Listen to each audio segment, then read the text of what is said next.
Hello?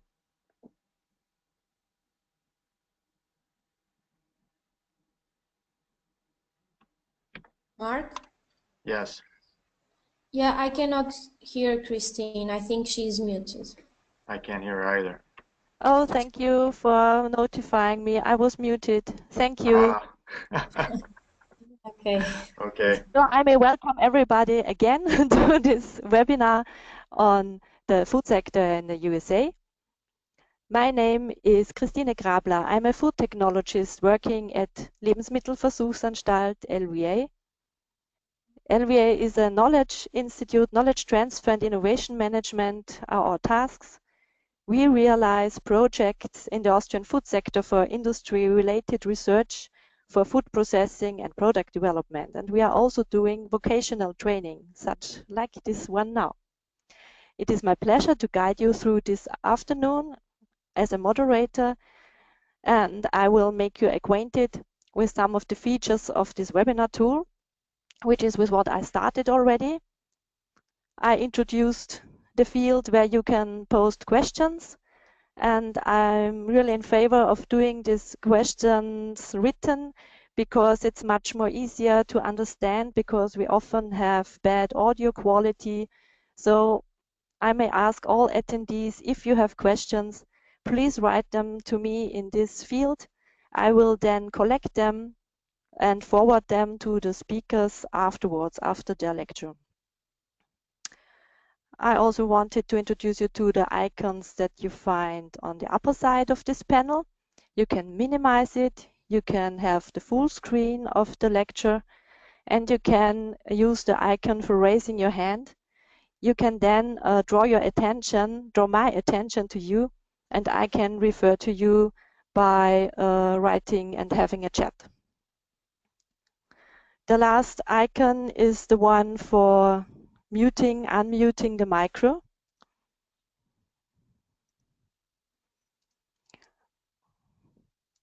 But all micros are muted for attendees for obvious reasons, because we would have much too much feedback. And the session will be recorded. It is already recorded, and you can visit our project website. There is the possibility to get back to the recording, and also the material of the lecturers are published there. So let me say some words about the Foodster project. The European Food Studies and Training Alliance is an Erasmus Plus Knowledge Alliance project with the duration from January 2015 to December 2017, and it will probably have an elongation until March 2018. Gerhard Schleining is the coordinator of the project, and I am talking to you from his channel, so this is why you see his name. Also, Christine Grabler is talking to you. What's the vision of our project? We see knowledge about food at universities. They are transferring it to their students in food studies. And we see knowledge about food in food industry, who have experience and knowledge by practical applications. Natural that universities have a focus on research and on publishing these research findings. And food industry is more practically orientated, is looking at quick solutions, and has an interest in IPR and in saving time. So there is a gap between those two approaches, which Foodstar wants to close. And how do you want to achieve this goal? We want to establish long-term partnerships on European level and try to have a platform with a low threshold in order to invite as much stakeholders as possible to the interaction. This is a map showing the countries involved in the Foodstar project. 7 universities, 3 food companies, and 11 training and multiply institutes are involved. This is the consortium in detail. The universities from Vienna, Massy, Coimbra, Porto, Hohenheim, Leeds, and Teramo are participating. The food companies are Portugal-based Frulact. From Spain, it's GB Foods. And the Swiss company Nestlé is also associated with our consortium. The training providers and multipliers, of which LVA is one, are located all over Europe too. Many of them have strong liaisons with nutrition and food sector and with the food industry associations of the respective countries. IFA is also an associated partner representing teachers, EFOST and SPES as partners for industry representatives, and Eroica students and university administration. The Foodstar centers are not only virtual, the network is not only virtual, it's also a physical one. We are establishing physical hubs in, for example, Teramo, Barcelona, Paris, Vienna, Hohenheim and Leeds, and Porto, and we seek sustainable collaborations with universities and industry. We are open for suggestions for further webinars. Please refer to us via office@iseki-food.net. So it is time now to turn to our today's lecturers. I'm very happy to introduce to you Filipa Pinho. She's a consultant at SPI and has a not so usual career. She was in molecular biology and involved in cancer research, and is now participating, after having participated in several international projects, a very experienced project manager and involved in R&D, internationalization, and commercial strategy development. Market analysis, especially for the USA, is one of her tasks, and so we will hear a lot of her today. Mr. Mark Spinoglio is the second lecturer today. He's also a very experienced project manager. The special interests are sales, technology, product development, product manufacturing, product launch. He is based in California, so when I said good afternoon at the beginning of this webinar, it's also good morning for Mr. Spinoglio today. Yes, I'm very happy to have two very experienced speakers today. I will now hand over the screen to Mr. Spinoglio. You should get the notification in this moment.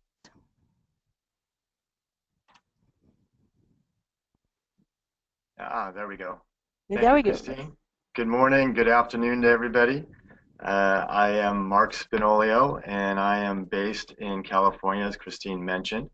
And we have Filipa, who is also joining me at a distance from our Portugal office. I'm going to go ahead and share my screen and open with the title page of the presentation.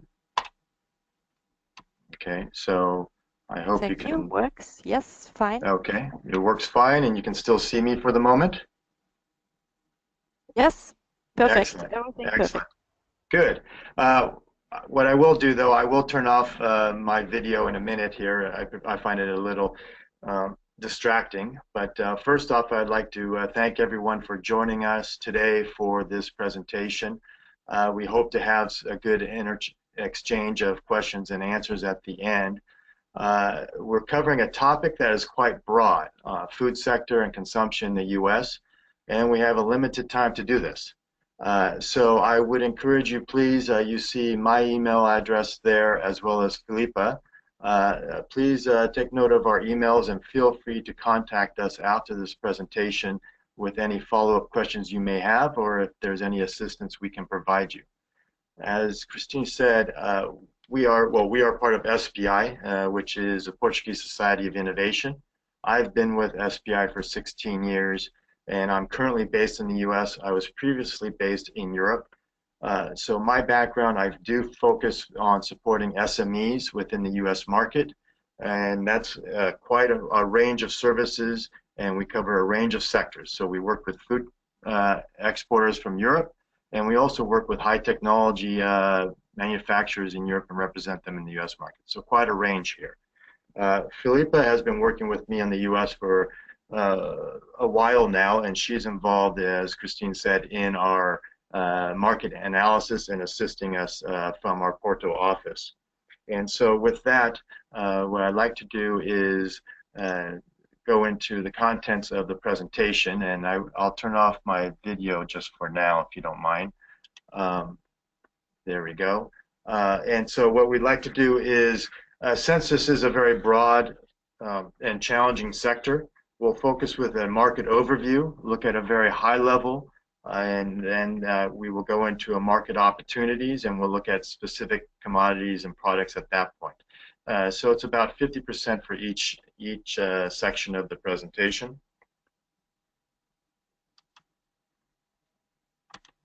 And in the market overview, I'd like to concentrate on, well, we'll look at the U.S. market in general, and then we'll focus more on the U.S. food sector. So it's, again, it's going from a large overview down to the specifics. From the U.S. market, as most of you, if not all of you know, it's quite a large market. It's about 2.5 times the size of Western Europe geographically, and it is one of the most technology powerful countries in the world. 325 million population with a GDP of 18.5 trillion. What we find in our work with SMEs, and one service that is very important to them, is that they see this market as extremely intimidating and don't know how to approach the market. And so in my presentation today, you'll see me touch on a few aspects that I think are important to understand when you're looking at entering the U.S. Food sector and the food market in the U.S. From a per capita standpoint, purchasing power is at 57,000, and the population below poverty, this is important, is 15%, and it's trending up. So we are seeing definitely middle class decreasing, and with unfortunately a trend towards more to the lower class and inability to have a spending power in the U.S. market. Official unemployment, this is a good sign, is at 4.5%. It's trending down, which is excellent. And what we like to track is the underemployed, which really shows you what the market is doing. Those are folks that are professionals that are not making the salaries that they used to make, or are part-time, working 1 or 2 jobs and not in the profession that they're trained in. So the underemployed really captures the true essence of how the economy is doing. And that's trending down as well, which is good to see. I'd like to start with a map of the U.S.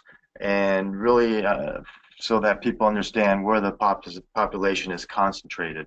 What you see here, hopefully you can see my mouse, but on the East Coast we have high concentrations of populations, and on the West Coast we have a high concentration of population, okay, with decreasing concentrations in the center of the country. Using California as an example, California is about 3 times, I'll speak to Portugal because we're always dealing with Portuguese clients.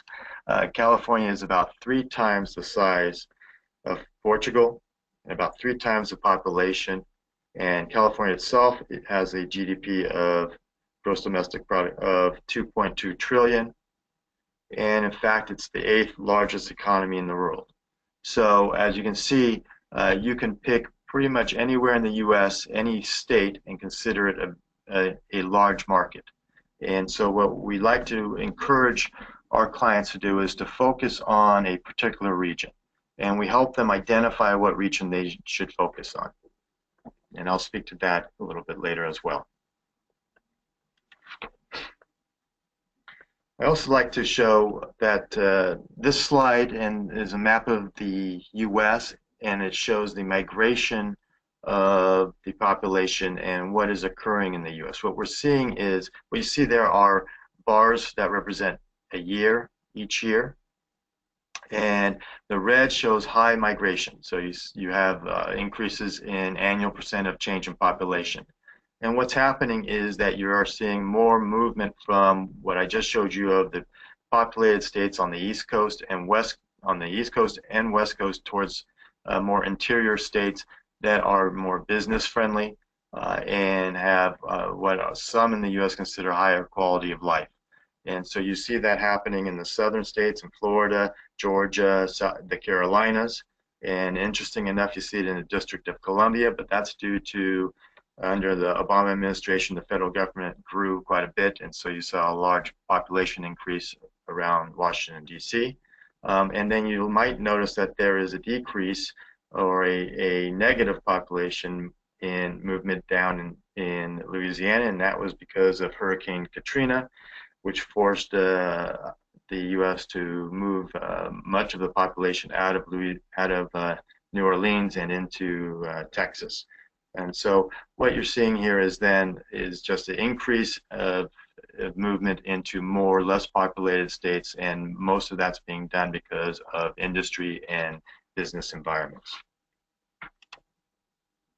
From a GDP perspective, of course, agriculture and service industry, well, service industry is the largest at 72%, and that's followed by industry at 22%, and we have agriculture at 1%. The food sector really focuses on the agricultural, manufacturing, and food service areas of this slide. But just want to highlight that it is a service-oriented economy, and about 80% of the jobs are in the service industry. Also, from a perspective of technology, this doesn't directly impact the food sector per se, but we are seeing or undergoing a reshoring trend where companies are coming back to the U.S. with their manufacturing, especially in the automotive and high technology area, similar to what's happening in some southern European countries such as Portugal in the footwear industry because of quality and less risk investment climate. But this has people talk to this a lot, but I'd like to highlight that this has very little impact on the food sector because the food manufacturing, as we'll see in the next slide, is focused on where the food production or where the agricultural production is. And if you look at the U.S. food sector specifically, you see that there are about 30,000 food and beverage processing plants in the U.S. and roughly about 24,500 companies that represent those processing plants. And so those are primarily concentrated in high population areas where there's high yields of agricultural production, as you see in California, okay? And you also see that in New York, Pennsylvania, and of course, Wisconsin and Illinois, okay? So we see high concentrations in the dark green, and then as it goes lighter green, less concentration. So on the right side, you see the 7 U.S. states that have the most number of establishments.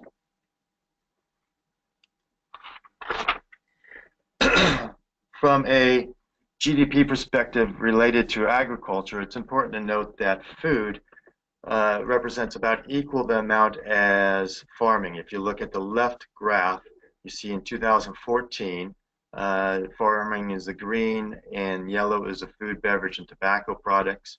And over the years, you see that there's a fairly consistent proportion across all, what is this, 5 or 6 industries that are represented here that are influenced by agriculture. And so it's just important to note that that stays fairly consistent. And on the right side, what you see is you see the components of food and beverage manufacturing as a value added 2010 from 2011, and where the value added component is primarily focused in meats and beverages, and then there's a large section that are other foods. It's interesting to note that seafood has the least value added component within the food sector in the U.S. market.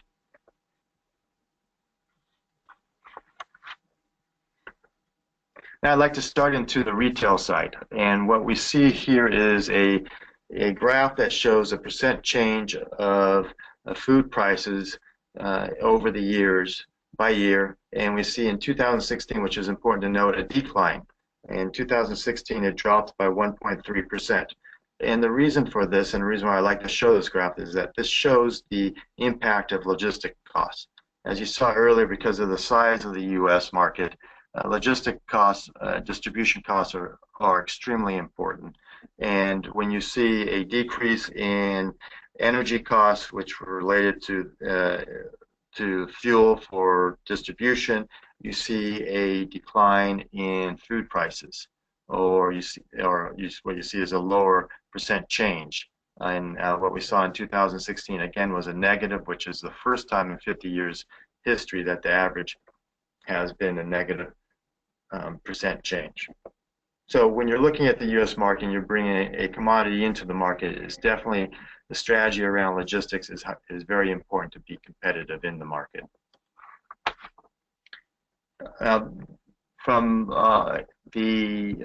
There's two graphs here that I would like to highlight. First is on the left-hand side, you see the farm products, which is the blue line, and the processed foodstuffs, which is the red, as well as the retail price index. And so from a price index, you see the farm products have significant fluctuations. And so that's the blue line. And then the processed products have less fluctuations, with the retail being more consistent with really minor fluctuations in pricing. It's interesting to note that the trend is the same for all three. So as the farm product price decrease, so do the processing prices and so do the retail prices, but less impact. And on the right-hand side, what you see is for specific commodities and food products, you see how that effect is. If you look at the wheat and bread commodity products, you see that in 2011 there was a 37% change in pricing from the farm, and the 23% change from processed, which resulted in a 5.6% change at the retail level. And so this is fairly consistent. So the takeaway from this is that retail stays fairly consistent irrespective of the changes in pricing from a farming or processing perspective. Now, what I think is very important for European manufacturers and exporters is the organic market. And this is an area where we often see room for European exporters to be competitive. And what you see here is a graph of 17 organic products, with the top selling products being spinach, granola, strained baby food, and carrots. And the graph represents a percent above non-organic pricing. So what percentage is the price higher than non-organic prices for the same product? And what you see here is that eggs and milk have the highest percentage, with eggs being 82% higher than organic eggs being priced at 80% higher than non-organic eggs. And the least change is with spinach. We've worked with olive oil companies in organic area and some other companies with non-perishable organic products, and we find that there is definitely room for them to be competitive in the U.S. market because of the added value and because of the higher price point. So it's important to look for where you can find a niche position in the market, and I think organics provide that, as well as non-GMO products provide that within the U.S. market. Now I'd like to close on a final slide here, which there's a lot here to look at, and I'll talk to this for a few minutes here. What you see on the left-hand side, which is the 2014 sales per retailer type, and that from that slide, and that's in billions of dollars, in 2014, you see that traditional grocery is still the largest retail type from a food retail perspective in the U.S. And so that's our large grocery stores throughout the nation, and they have their very, very specific distribution structure in place. That's followed by the supercenters or mass merchandisers. And here is where you see the Walmarts of the world. So this is, and this sector is an important one, quite challenging one to enter, especially as a small or medium producer. And then that's followed by the convenience stores, which are more the small what we call mom and pop stores, or which are just a smaller traditional grocery store, less options. And then you have the wholesale club, which would be the Costco's of the world, price clubs in the U.S. And those four represent the main food retail sector. And that's followed by what I think are very interesting. I'll highlight a couple here, which are the limited assortment stores. I'll speak to that in a minute. And then you also see here the e-commerce and the super warehouse, as well as fresh farmer. Okay, and the smallest one is the military stores. So these are stores that are located on military bases, which actually have a fairly large market, because they not only are available to the military folks living on the bases, but those that are off the bases and their family members. So if you look at the percent change in sales from 2013 to 2014, this shows you some very interesting conclusions. First, the three largest percent changes are with limited assortments retail, as well as fresh farmers and e-commerce. And these represent very different targeted markets. The limited assortment is really are consumers that are price conscious. These are stores that have 90% store brands, and they carry about 80% of the selection of traditional stores. Okay, so they limit their selection and they focus primarily on the store brands. And this is an area of the market that is growing, because Americans are becoming much more price conscious. Another area of the market that is growing significantly is fresh farmer. And this represents local farmers who sell their product in town directly to the consumer at open fairs and so forth. Excuse me. And we're finding that segment of the market of the retailers is growing, because Americans are becoming much more conscious of what they eat, and they like to be able to trace their products back to the farmer. And so that's a growing area for the U.S. retailers. And then another very important one is e-commerce. And this represents a convenience factor for the consumer. Americans are much more focused on the convenience factor now, with the hectic lives, dual incomes in the household, and the abilities of the internet. They are looking at purchasing their food products online. And in fact, first I ever saw this was back in the early 1990s. Actually, late 1988. There was a warehouse that sold purely online, or through, not online, but through custom orders by phone, and then they delivered. And so that was the first case that I saw. It wasn't e-commerce, but it was by phone. And then that's developed, and we're definitely seeing a strong market here, where traditional grocery is actually providing a service, online e-commerce service, to do deliveries through orders online. And so we expect e-commerce, as in all other sectors, will increase significantly. The fresh farmer will also continue to grow, but of course that's limited. And then the limited assortment retailers will definitely grow, and we'll see much more retailers that are focused on their store brand and with a limited selection.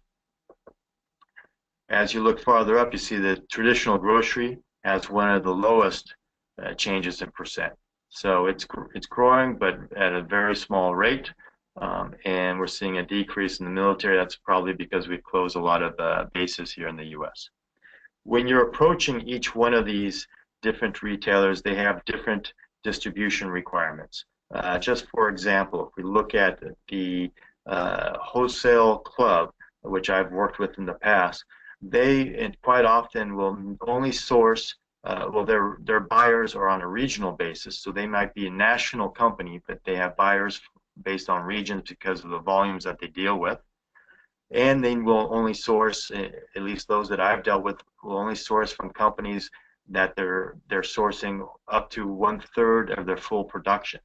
And so in many cases, when I'm working with a small or medium company, the wholesale club will not, they may like the price point, they may like the product, but where we lose the deal is the fact that the supplier is too small for them to work with. And so you do deal with, because of the market size, you do deal with a volume issue and so a capacity issue, and so that's something to take into account. So in many cases, we work with companies and we focus with distributors that are supporting convenience stores or specialty high-end food stores in such as Wholesome Foods in the U.S. market, because that's where we can find a niche with a retailer that will accept the volumes that the supplier can provide. And so with that, I hope you found the overview in the U.S. food sector of interest. What I'm going to do now is I will pass it over to Felipa, who will speak on on 4 different market opportunities related to food, grains, fruits and olives, and vegetables. So, Felipa, if you're there, could you please turn on your mic? Excellent. Sure. Hello, Mark. Thanks for the introduction. So, as Mark was referring, in this section, market opportunities will provide you with the key import-export trends, main opportunities and barriers, as well as some market trends of 4 food categories. So fish, grains, fruits and olives, and finally vegetables. So we'll start with the fish and giving some information regarding import-exports. So currently, the US has a seafood trade deficit with the world. In 2014, it amounted to $14.3 billion, making it one of the country's largest commodity trade deficits. In fact, both imports and exports have been growing over the last few years, but imports have been growing at a quicker rate compared to the exports. It's important to note, to highlight that only 4% of the imports are actually from the European Union. And in regard to fish, if you look at the graphs, we can observe some differences in the waste trade balance across different ways to trade fish. So if we look at the frozen fish, we observe trade surplus, both with the world and with the EU. But on the contrary, you observed deficit with the fresh fish and dried fish with both the world and the EU. Overall, the trade balance with the EU accompanied the trade balance with the world, with the exception of the fish value, where we observed a deficit in the case of the balance with the world and a trade surplus in the case of the US trade with the European Union. Then in the next slide, we present here a table where we compare imports and exports of different types of fish and how these imports and exports varied between 2013 and 2015. And from this table, we can highlight 2 main trends and facts. The first one relates to the greatest opportunities. So as you can see here, we have an increase of at least 1-fold in the case of the toothfish and swordfish. The second fact important to highlight is how the fresh and chilled salmon, the imports of this fish, has been decreasing and how this decrease has been accompanied by an increase of exports of the same type of fish, of salmon, from the US to the EU. And this, we believe that it's greatly a consequence of the growth in aquaculture farming of salmon in the US, particularly in Alaska. Then we would like to highlight the main opportunities and barriers for this food category. So in terms of opportunities, there is an increasing demand, not only because of the improvement per capita disposable income. As you know, fish is an expensive food category, so it's not a big surprise that it combines with an increase of the disposable income. And also, the increasing demand is a consequence of the growing interest for healthy lifestyles, which recommend and advise a diet rich in fish. On the contrary, due to fierce competition, there is strong market pressure for the food manufacturing companies to decrease the price of fish products. This is quite a challenge for the industry, because this reduction needs to ensure that it does not compromise neither the quality nor the reliability. In terms of market trends, so who are the Americans that typically eat fish? So Americans who are 55 or over consume higher amounts of fish, as well as the Americans who live in the southern or western US states. And in general, overall consumers consist in households with an annual income between $20,000 and $60,000. What about consumption? When are Americans eating fish? So they are eating fish on weekdays, mostly at home, and primarily as a main dish, particularly during dinner. And what do they look for when they are buying fish products? So besides looking as a healthy option, they look for products that are convenient to prepare, quick, and also convenient to eat. The most, which is becoming an important aspect in the fish market in the US, is the concern regarding sustainability.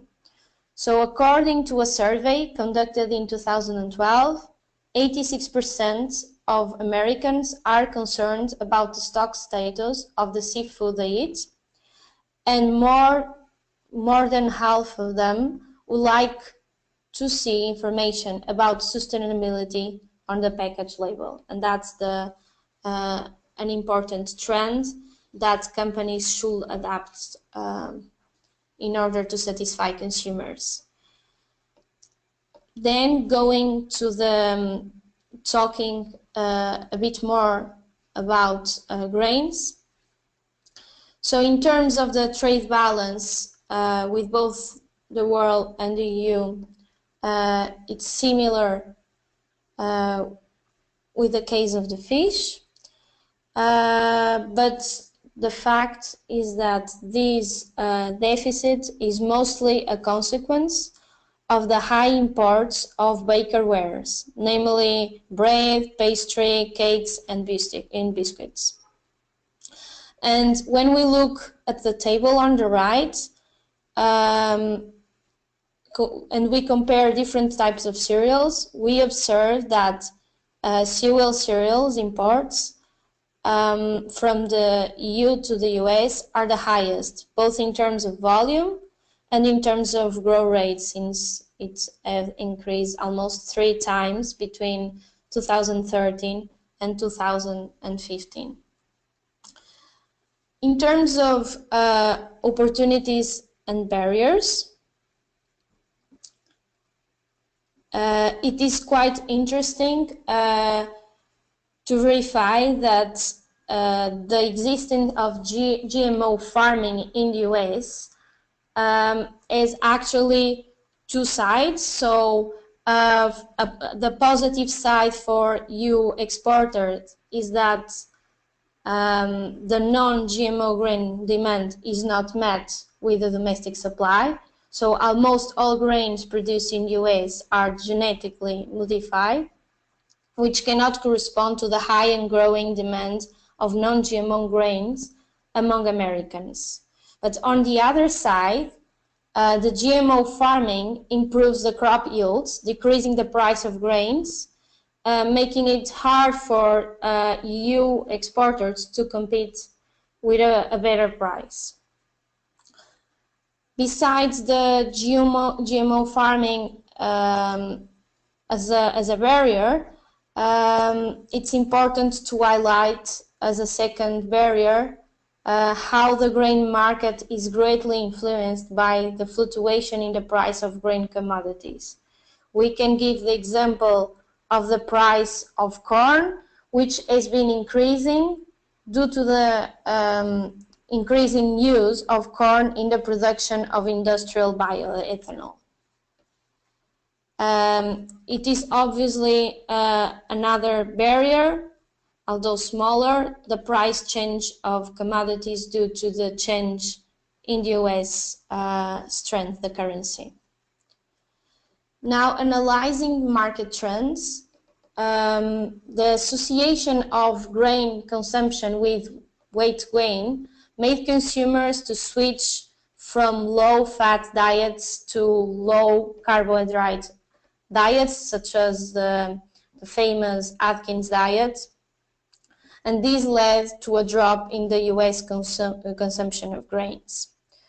This is particularly the case of the consumption of bread, which has been decreasing due to the unhealthy perception of it among Americans. On the other side, there is a particularly interest in continuing using pasta, not because it is a healthy option, but because it has a low price, it's quick prepare, and it can be prepared in multiple ways. The key market trend is really the fact that consumers stop being concerned on what is missing from food. So looking for labels like reduced fat, low calories, sugar-free, and start being more focused in what the food is itself, and looking for labels like non-GMO, clean label, simple, and wholesale ingredients. And that's the reason why there is a growing demand for whole grain foods, which is particularly noticed among consumers with sensitive digestive systems. In regards to gluten-free grain products, there has been a growing demand. However, it's still uncertain how will be the future demand of these products. Then going to the third subsection and talking about fruits and olives. As it happened with the trade balance of fish, currently the US is a negative US trade balance both with the world and with the European Union, which is mostly because fruit imports are increasing at a higher at a higher rate compared with fruit exports. And from this table, it's important to highlight as an opportunity imports of fruit juice in general. It's interesting to see that there is a growth in exports of fruit juice, and at the same time a decrease in the exports from the US to the EU. So both factors together making us believe that EU exporters must focus in exporting fruit juices to the US. Now, and trying to understand the opportunities and barriers in this market. In terms of opportunities, it's important to highlight the open domestic import regime and lower average import tariffs. And that's the reason why imports of fruits to the US are so high. Another reason is the several opportunities for counter-seasonal supplies, partially driven by increased domestic and year-round demand for fruits. Because consumers they do not care if we are in the season for that fruit or not, they will still have the interest in consuming it. In terms of barriers, there has been decreasing demand due to the decreased consumption of fruits. And also, in terms of barriers, it's important to highlight the increased competition from low-cost and government-subsidized production, as well as indirectly the several non-tariff barriers that exist for fruit to be exported from the US to other regions of the world,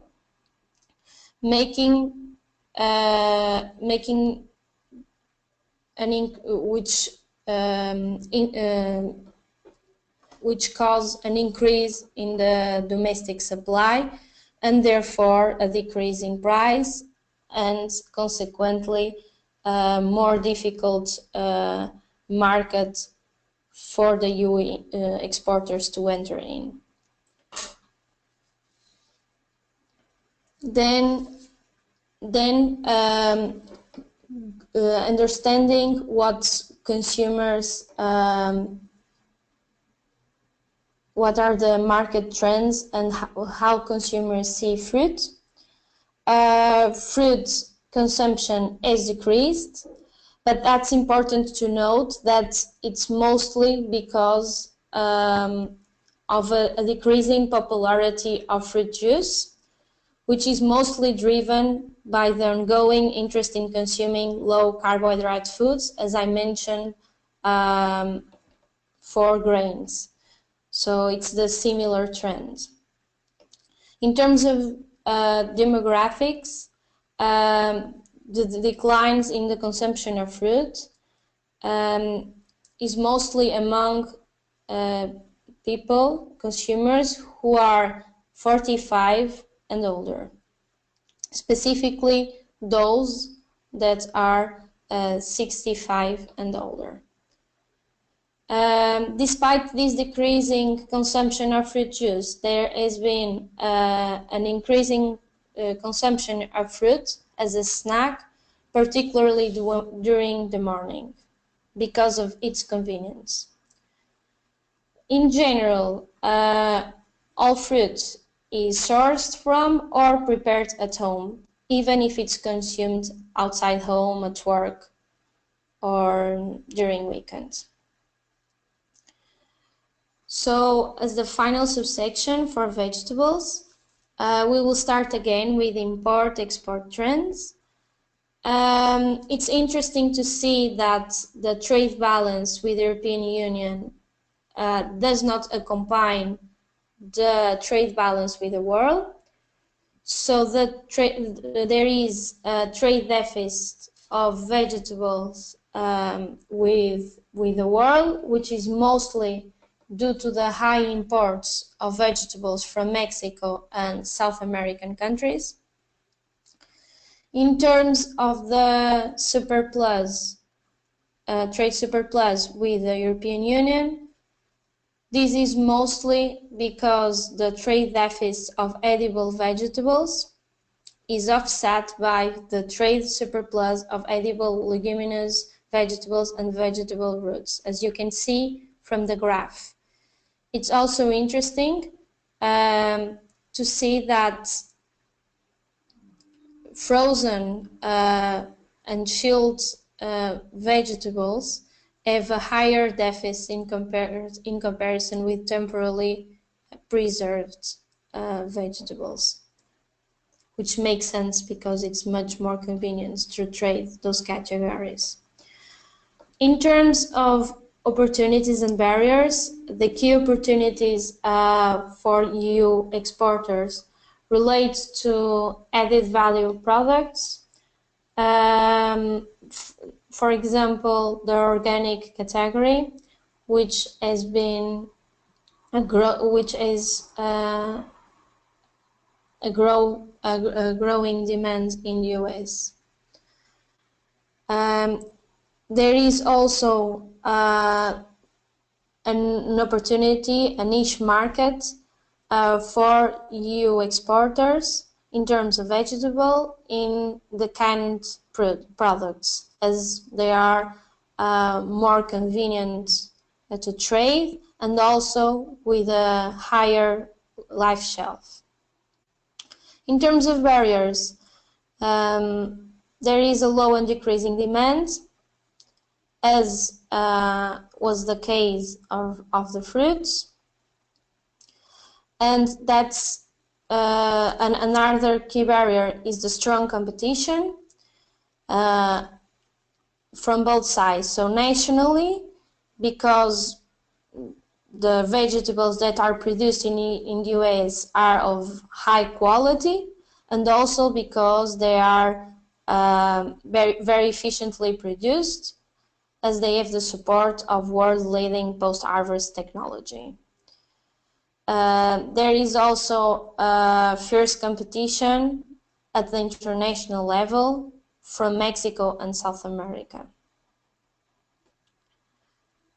Then, in terms of market trends, Mark, can you please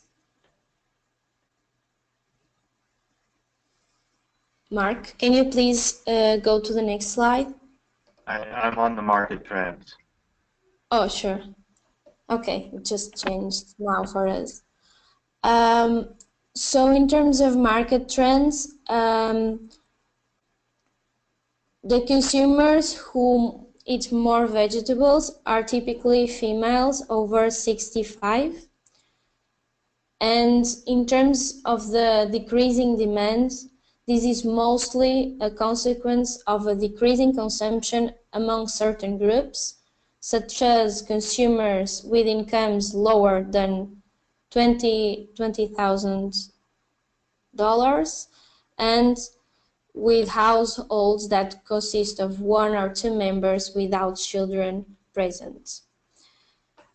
The decreasing consumption is mostly because of its decreasing popularity as a side dish during dinner, but there is an increasing popularity of eating vegetables that are convenient to prepare and to eat.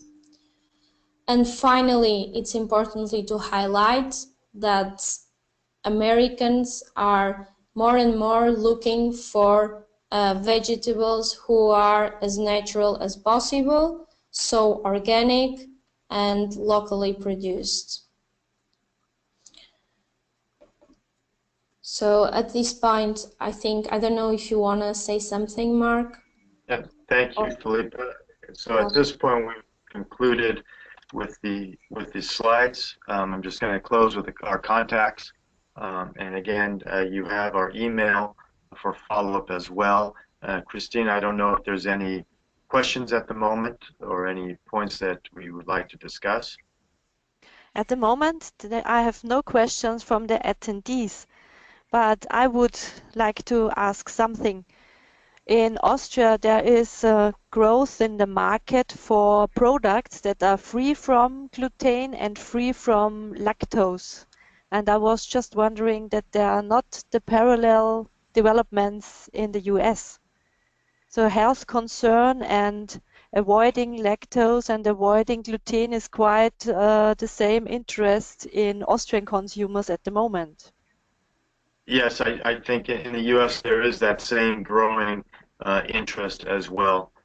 We have not done any work particularly on those products, but we do see it in the marketplace, and so I think that's a growing opportunity. And that just represents one of the niche areas that I think Europeans can definitely be competitive within the U.S. market. Mm-hmm. We also see, in that regard, I think GMOs, non-GMO products are extremely important as well. We're just starting to see, Non-GMO, yeah.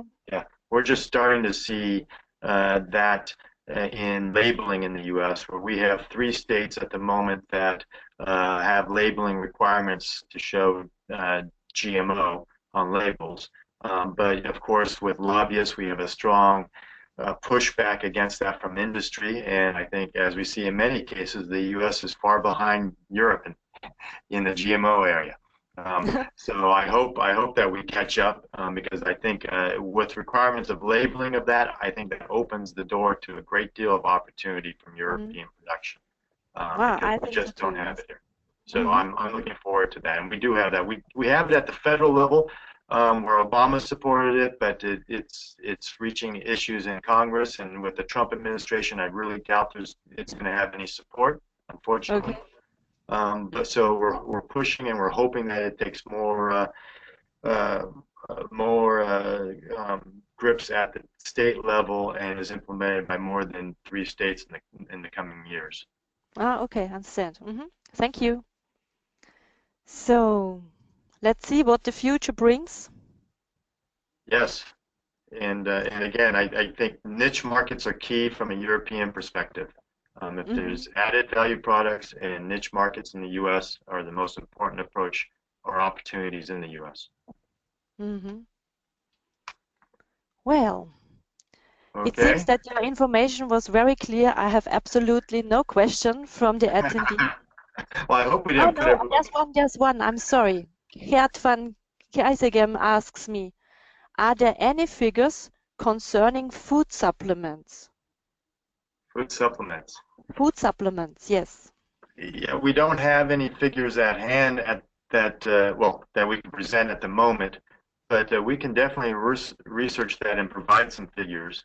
I'm sure there's some data out there. So I would take that as a follow-up, and would encourage, please contact me by email, and we could send you some of that data. You can, yes, receive emails by yourself, but we can also provide contact via the project website and via our office at ISEKI office mail address, which I presented you before. But it's maybe even easier to contact us via the project website. And we can forward any questions to the lecturers too. Excellent. Okay? Very good. Well, then I may thank you, and I thank you, Philippa, for doing your lecture. It was a very interesting one. I enjoyed it very much. I hope the attendees are of my opinion. I wish you a great afternoon, Philippa, and a nice morning, Mark. Have a great time. Thank you for very being much. with us. Thank you very much. We very much Thank you. appreciate the opportunity, and we hope that everyone found it interesting. Thank you, Christine. Have a Thank good you. afternoon. Bye-bye. Goodbye. Thank you. Bye. Thank you.